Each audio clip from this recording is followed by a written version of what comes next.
Hello everybody and welcome to part 4 of what if Izuku Midoriya, aka Deku, was born with a quirk. If you haven't seen the previous parts, there will be a link in the description below and the annotation above. If you are new to the channel, please consider subscribing, and if you enjoyed the video, please leave a like. Before we start, I actually want to ask, are you guys enjoying this series? Do you want me to end it or continue it? If you want me to end it, recommend another series below that takes this one's place. The last few days, the students and school have been on the news a lot because of the USJ incident. In class, Kaminari comments that he feels like a celebrity, and Jiro tells him, "Get over yourself. Everybody cares about is the hero course getting attacked, not about you," which bums Kaminari out. The students start wondering who will teach class today since Aizawa is so badly injured. Just as somebody asks this, the door opens and Aizawa, full of bandages, comes through the door. He says, "Good morning, class. Hope you all recuperate from the previous unfolded events, but your fight isn't over yet." The whole class worries, thinking, "Oh no, more villains?" Aizawa then elaborates, saying, "The UA Sports Festival is going to begin soon. You all need to start preparing." The UA Sports Festival is a huge event that has now surpassed even the Olympics. It's the chance to get scouted by a pro hero. You have one chance a year and 3 chances in a lifetime to get scouted. Don't waste this opportunity. Everyone starts getting super hyped for the sports festival.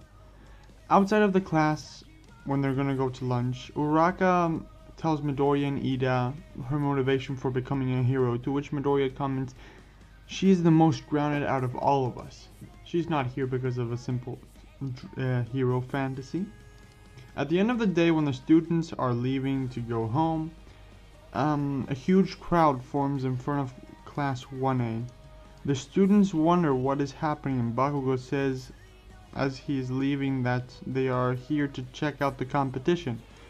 Shinji then says, "You are right, but we are also here because if we do well enough, we might be transferred into the hero course, and some of you might have to be transferred out to make room." The next few days, all the students start training out their quirks to better them in order to be better prepared for the sports festival. The day of the sports festival arrives. All the students are very excited, and in the locker room, a declaration of war is issued. Midoriya tells Bakugo that he will win this, and Todoroki also challenges Bakugo and Midoriya. The events are going to start, and Bakugo is called to the stand to say a few words. He says, "I just want to say, I'm gonna win," and then laughs, making it a joke, like Midoriya said the old Bakugo would have done in the anime. Since Bakugo hasn't changed that much in the course of this series, that's what happens. People chuckle at what Bakugo just said, and everyone gets ready for the first event to be announced. It's a 4-kilometer race around the stadium. They all get ready.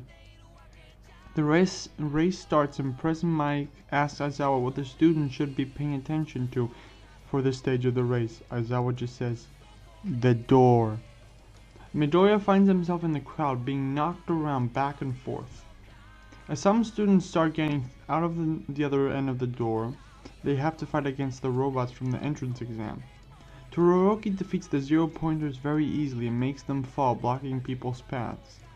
Midoriya is in the back of the crowd. Midoriya does destroy a couple robots on his way in the race, but in this version he doesn't take the debris with him like he does in the anime. And the second obstacle, Midoriya uses his quirk as like the rocket ability he's been using a lot, to get from one platform to the next. In the landmine part, he just walks across carefully, trying not to set up any bombs, and uses his rocket move thing at the end, blowing up and making small explosions that knock people away while propelling him forward. He ends up getting 9th place. The first is Todoroki, the second Bakugo, the third is Ibara, the plant girl, etc., etc. The second event is announced, and it's a cavalry battle. In this version, Midoriya isn't in the first place, so he isn't the target, so Ida would go with him. Todoroki is the target, so it's Todoroki who has a hard time assembling a team. Midoriya's team is Uraka, Ida, and Tokoyami. Todoroki's team is made out of Mei Hatsume, who wanted to go with the person in the first place to get the spotlight on her machines, which is actually a smart strategy, and she does the same thing. Todoroki accepts her.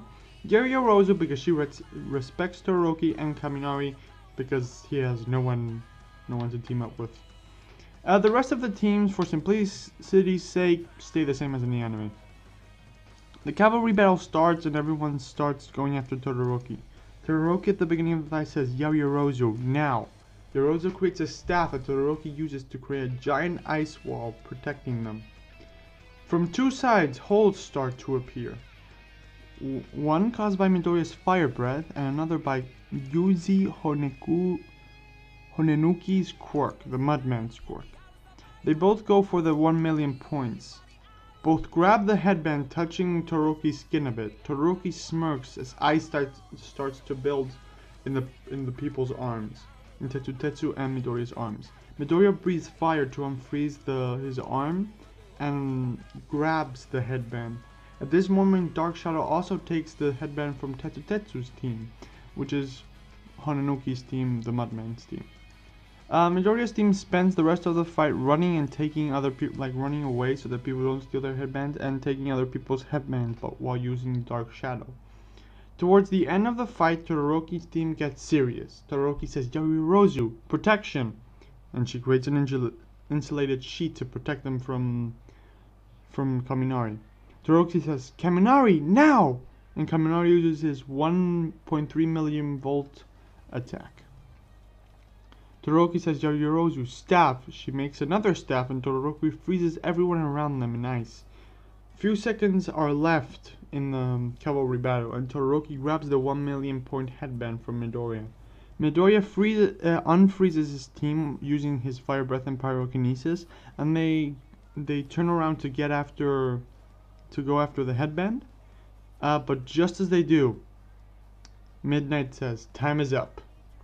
Todoroki's team ended first, Midoriya second, Bakugo's third, and Shinso's fourth. Now this is where I'm going to leave it for this episode. I hope you all enjoyed. Next episode we're doing the versus fights of the sport, the second part of the sports festival. Until next time, have a nice day everyone. Bye!